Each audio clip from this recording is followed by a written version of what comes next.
Welcome to Wise Voices, where the words of great philosophers and freedom fighters still echo today. If you believe wisdom should guide our modern world, then don't just listen, be part of this journey. Subscribe, tap the like button, and let's keep the wise voices alive together. There's something absolutely hilarious about the human condition, and once you see it, you can't stop laughing. Here we are, the most extraordinary expressions of the universe, spending our entire lives convinced that we're somehow defective. Like flowers apologizing for blooming, or rivers feeling guilty for flowing downhill. You wake up every morning with a mental checklist of all the ways you need to improve yourself. You need to be more confident, more productive, more spiritual, more disciplined. You need to fix your anxiety, overcome your fears, heal your trauma, find your purpose. And the improvement industry is more than happy to sell you the tools. Another book, another course, another technique to finally make you whole. But here's the cosmic joke that nobody wants to tell you. You're already whole. You've always been whole. The very thing that's trying to fix itself doesn't actually exist as a separate entity that can be broken. Think about it for a moment. When you say, "I need to improve myself," who exactly is this I that's doing the improving? And who is this self that needs to be improved? It's like your left hand trying to wash your right hand, not realizing they're both part of the same body. The truth is, what you call yourself is not a thing at all. It's a process, like a whirlpool in a stream. The whirlpool has a recognizable pattern. It seems to persist, but it's nothing more than water spinning. There's no separate whirlpool entity that exists apart from the flowing water. In the same way, there's no separate self-entity that exists apart from the flowing universe. You are not in the universe. You are the universe happening at the point you call here. You are not observing life from the outside. You are life observing itself from the inside. When the universe looks through your eyes, it sees itself. When it thinks through your mind, it knows itself. When it feels through your heart, it experiences itself. But we've been educated out of this understanding. From the moment we could speak, we were taught to see ourselves as separate beings competing for survival in a hostile world. We learned to divide everything into subject and object, self and other, inner and outer. We became convinced that we're lonely egos trapped inside bags of skin, desperately trying to make contact with an external world. This is what creates the fundamental anxiety that drives the self-improvement obsession. If you believe you're a separate fragment trying to survive in an alien universe, then of course you'll feel like something is wrong. Of course you'll feel incomplete. Of course you'll spend your life trying to fix, improve, and perfect yourself. But what if the very premise is false? What if you're not separate at all? What if the feeling of being isolated and incomplete is just a case of mistaken identity? Like a wave thinking it's separate from the ocean. Look at a tree. Does it struggle to be a tree? Does it attend workshops on how to tree better? Does it suffer from tree anxiety, wondering if it's growing correctly? No, it simply grows, because that's what trees do. It doesn't question whether it's good enough or whether it's fulfilling its tree potential. It just is what it is.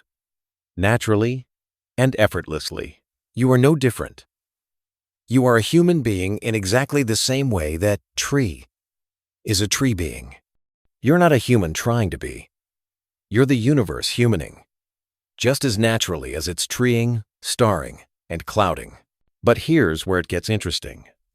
The very process of trying to improve yourself is itself part of the natural pattern. Your self-doubt, your anxiety, your constant striving, even your spiritual seeking, it's all part of how the universe expresses itself through human nervous systems. It's like the universe playing hide and seek with itself, pretending to be lost so it can have the joy of finding itself again. There's nothing wrong with this game, but problems arise when you take it too seriously. When you really believe that you're broken and need fixing, you create unnecessary suffering. It's like an actor becoming so absorbed in playing a tragic character that they forget it's just a performance. The moment you recognize that the searcher and the sought are the same, the game changes completely. You realize you're not a problem to be solved, but a mystery to be lived. You're not a machine that needs repair, but a song that's being sung by the universe itself. This doesn't mean you should stop growing or learning or taking care of yourself. Trees don't stop growing just because they accept their tree nature. Rivers don't stop flowing just because they're already perfect rivers. But they don't grow and flow from a place of inadequacy or self-rejection. They do it naturally, joyfully, without resistance. When you truly understand that you're already enough, your actions come from wholeness rather than lack. You take care of your body, not because it's broken, but because it's sacred. You learn and grow not because you're inadequate, but because growth is your nature. You work on relationships not because you're flawed, but because love is how the universe knows itself. The great secret that the self-help industry doesn't want you to discover is that you don't need to be helped. You don't need to be fixed because you were never broken. You don't need to find yourself because you were never lost. You don't need to become worthy because worth is what you are, not what you achieve. Right now, in this very moment, without changing a single thing about yourself, you are a perfect expression of the cosmic dance. Your thoughts, your feelings, your fears, your hopes, they're all movements in the grand symphony of existence. Nothing is out of place. Nothing is wrong. Nothing needs to be different for you to be worthy of being here. So what happens when you truly get this? When you really see through the illusion of inadequacy, something extraordinary occurs. The desperate seeking stops, not because you found what you were looking for, but because you realize you were never actually lost. It's like suddenly remembering that you've been wearing your glasses while frantically searching for them. This recognition brings with it a profound relaxation. Not the relaxation of laziness or giving up, but the relaxation of coming home to yourself. It's the relief a river might feel if it suddenly realized it doesn't need to try to be wet, or the peace a fire might experience if it stopped worrying about whether it's hot enough. But here's what's beautiful about this understanding. When you stop trying to fix yourself, you don't become stagnant or apathetic. Quite the opposite happens. When a plant stops struggling against its nature and simply grows toward the light, it becomes more vibrant, not less. When you stop fighting against what you are and start flowing with your natural tendencies, you become more alive, not less. The difference is profound. Instead of self-improvement driven by self-rejection, you engage with life from self-acceptance.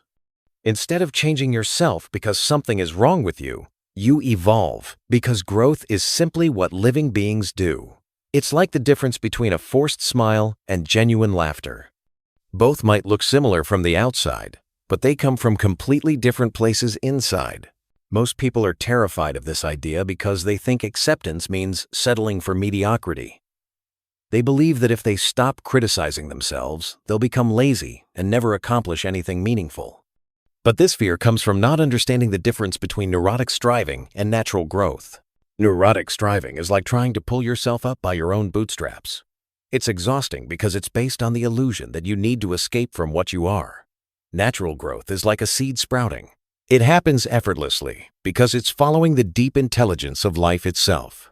When you trust your own nature, you discover something remarkable. You don't need to motivate yourself with guilt, shame, or inadequacy. Life itself is motivation. The same force that turns acorns into oak trees and transforms caterpillars into butterflies is working through you right now. You don't need to figure out how to tap into it. You are it. This is why all the great wisdom traditions point to the same understanding. Whether they call it enlightenment, awakening, or liberation, they're all recognizing the same fundamental truth. You are not separate from the source of all existence. You are that source expressing itself as you. But here's where people often get confused. They think this means they should be able to manifest anything they want or transcend all human problems. They turn enlightenment into another self-improvement project, another way to become special or superior. But that's missing the point entirely. Being enough doesn't mean being perfect according to some ideal standard. It means recognizing that perfection is not the absence of flaws, but the full acceptance of what island A perfectly crooked tree is still perfect in its crookedness. A perfectly stormy day is still perfect in its storminess. A perfectly human life, with all its messiness and contradictions, is still perfectly what it island.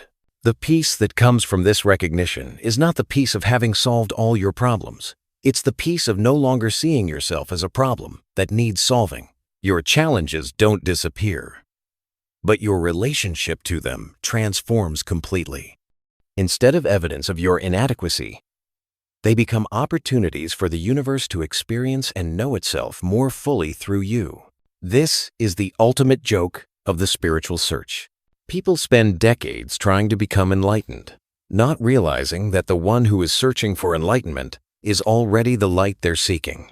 It's like spending your whole life looking for water while swimming in the ocean. So, how do you live from this understanding? How do you function in a world that's constantly telling you that you need to be better, different, more? You remember that you're playing a role in the cosmic drama, but you don't mistake the role for who you really are. You engage fully with life without taking yourself too seriously. You do what needs to be done without believing that your worth depends on the outcome. You realize that the question isn't, how can I fix myself, but how can I express what I already am more fully? You stop asking, am I good enough? And start asking, how is life wanting to flow through me right now? The energy you used to spend on self-improvement gets redirected towards self-expression. And in that shift, something magical happens.